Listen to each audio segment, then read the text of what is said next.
postmenopausal, all the symptoms that go with that, including feeling some inflammation, not, getting up 1 o'clock, 3 o'clock. I didn't know that was a thing, that I feel like I'm getting on top of this and it's exciting. Welcome back to the Becoming MindStrong podcast. My name is Rachel and I'm the founder and CEO of MindStrong, where education is our thing. As a former teacher, my whole spiel is that I want to give you the keys to the kingdom. Nutrition, health, weight loss, they don't have to be that complicated. We just have to understand them as a skill. And I'm saying that up front today because today you're going to hear from Elaine. And what I love about Elaine's story is she is such a shining example of what I'm going to call the type of woman we attract at MindStrong. Because we only work in the demographic of menopause, we tend to attract a very specific type of woman. This is a woman who has done her research. She is smart, she's intelligent, she's a powerhouse, and she knows it shouldn't have to be this complicated, right? And if you've hung out here before, as an educator, the best compliment that I can get is, it just makes sense, right? The work works when you do the work. Science is going to science. It just makes sense. So I'm saying all that up front because today when you hear from Elaine, you're going to hear her talk about she's an engineer by trade. And yet after going through almost every diet in the books, she knew it shouldn't have to be this complicated. There should be a way to master this as a skill. So when she came to MindStrong and found an education-based program, those were her words. It just makes sense. And one of my favorite expressions, if you know how to ride a bike, try to fall off the bike, right? Once you understand the skill of nutrition, you don't need us or anyone else. You've got it for the rest of your life. So with that said, if you are a smart, intelligent, powerhouse-driven woman who's feeling like this shouldn't be that complicated, you do not want to miss Elaine's story. I hope you enjoy. Check it out. Elaine, thank you so much for taking the time to join today. My pleasure. So let's start back at the beginning. Going back a few weeks, few months. Tell us a little bit about pre-Ignite, Elaine. Like what was going on physically, mentally, emotionally that we just hit that not another moment breaking point that you knew something had to change? Absolutely. So pre, 11 weeks ago, 10 weeks ago, postmenopausal, all the symptoms that go with that, including feeling some inflammation, not, getting up 1 o'clock, 3 o'clock. I didn't know that was a thing. And then I'd been on every single diet, I'm sure, other than the grapefruit diet. I never got onto that one, but and had some what I thought was success, and then of course gained all the way back, and just felt like this is a never ending. I'm like a gerbil on a wheel, and I was just fed up. And I saw you on Instagram, and you talked about science. I'm an engineer by training, so that there was science behind it spoke to me, and it just started to sound like it just was checking some boxes. So I thought, let me try this, and I'm really happy I did. I love that. I love the engineer science brain, right? It's like attracts like. If we're talking about biology, so it's going to biology, that makes sense why that resonated. Right? Absolutely. Yeah. So you started the program, you got going. Do you remember any, I like to call them aha moments. Were there Mhm. any initial moments where it was like the light bulb was going off and you were like, wait a second, this might be different than things I've tried in the past. This might actually be the thing that works. Do you remember those? Yeah. There have been a few. I can think of, and my coach Martina and I laughed about this, but it was before Easter, and I'd started buying little chocolates and stuff for my grandkids, my husband, and little foil bunny, those little wee ones. So I unwrapped one, and I remember taking the biting the ears off of it, and I mean good chocolate, good quality Belgian chocolate, and eating it and realizing this tastes like wax. I don't even like this. And I realized my sweet tooth has like, I mean, I was always a sweet person, but I do not crave sweets the way I used to. And I thought, okay, there's got to be science behind this because it just didn't happen, right? There was that. I think the more recently has been, I want to eat to fuel my body because I'm really enjoying going to the gym. I'm lifting more. My energy is up, and all, this is all kind of a snowball thing. And when I think about, birthday party, I mean, I still work things in, into my little Tetris thing. But I don't, it's not like one thing leads to, oh, well, I might as well eat a whole pizza and I might as well follow that up with a bag of chips. It just doesn't, I don't have that all or nothing, but I also feel like I want to fuel my body. That was another one. And I think getting kind of fixing some of my like acidic foods, like finding out what works for me and what didn't. Who knew? I can't eat garlic. I mean, I do once in a while, but it really, I had no idea. So understanding that it is so personalized, and I never realized that, and what works for me won't work for someone else. But it's just been this discovery that I feel like I'm getting on top of this, and it's exciting, you know? I love that. Yeah, the trigger foods are such an interesting conversation because it's like I've been eating this way for the past who knows how many years, and the simple low-hanging fruit of like doesn't mean you'll never have garlic again, but Yeah. let's take it out while we do some gut health healing, Yeah. and then with the healed gut, we can plug it back in and talk Yeah. about quick fixes, Yeah. low-hanging fruit. Yeah. The other big sort funny to me, funny aha is I didn't realize because of, the cortisol and the sleep and waking up, Yeah.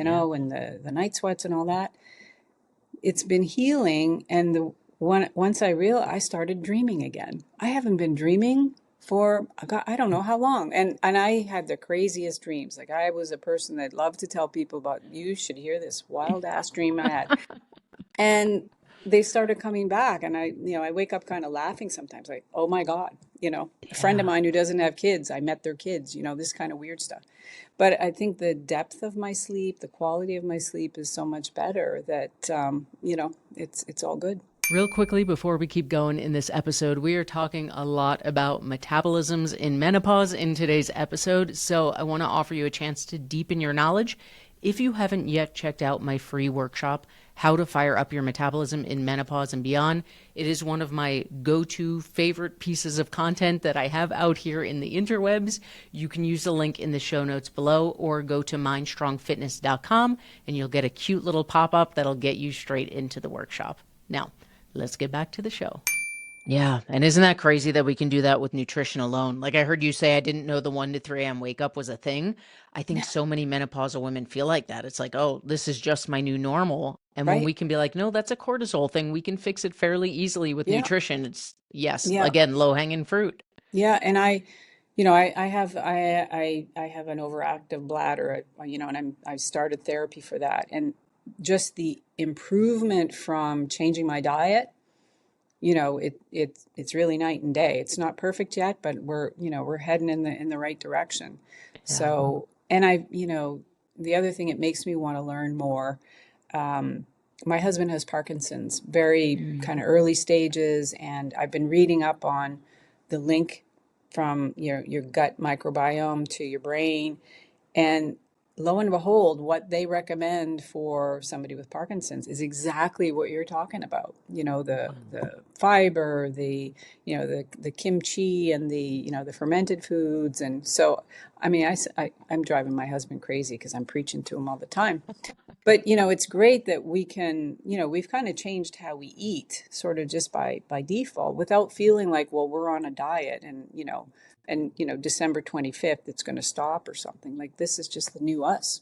So Yeah. great. Yeah. And that's rooted in the education piece, right? It's like, one of my favorite expressions, if you know how to ride a bike, try to fall off the bike. It's like Right. once you understand how nutrition works, especially in a menopausal body, or in this case, it transfers, it's Yeah. like you can't unknow it. Whether you choose to continue with it, hopefully we do, but you Yeah. can't unknow the capital T truth once you Right. understand it. Well, and that's the interesting thing to me, comparing it to diets I've been on, where okay, I'm going to get to my goal weight, and then I'll just magically stay there, right? Yeah.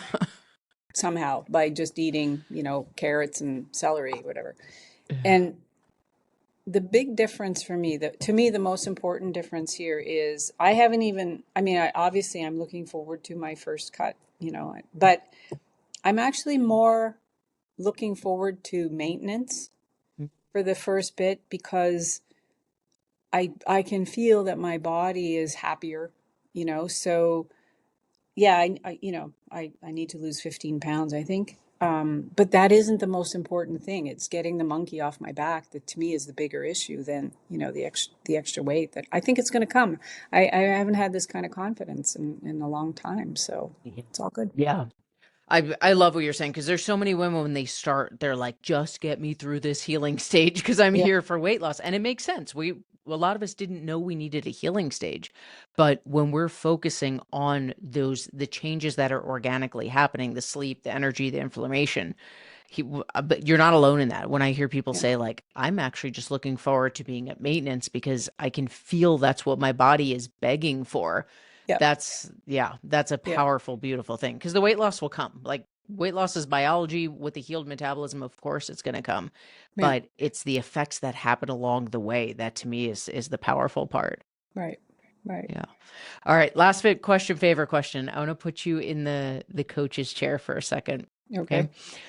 I want you to pretend that on the other side of this call, instead of Rachel, founder of MindStrong, I'm Rachel feeling a lot like pre-ignite Elaine. Like you name it, I've tried everything but the grapefruit diet.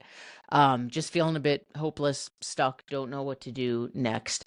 I see this Rachel chick come across Instagram promising the world like everyone else Right. out there. Right. What do you, Coach Elaine, say to skeptical, feeling stuck newbie Rachel?